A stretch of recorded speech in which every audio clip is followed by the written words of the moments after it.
政府獎券上市啦！香港電台4位播音小姐幫手推銷獎券。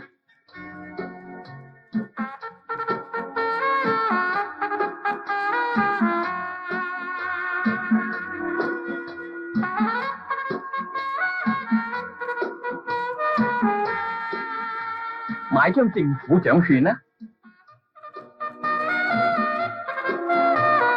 政府獎券嘅收入用嚟發展社會福利事業，好似照顧殘廢嘅人士、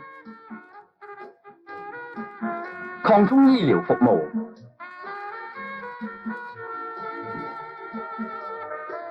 安置啲老人家，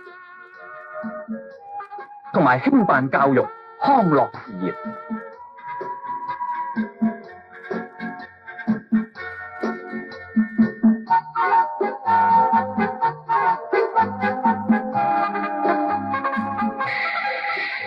獎券開辦9年以來，先後已經撥出咗2600多萬元嚟發展各種社會福利事業啦。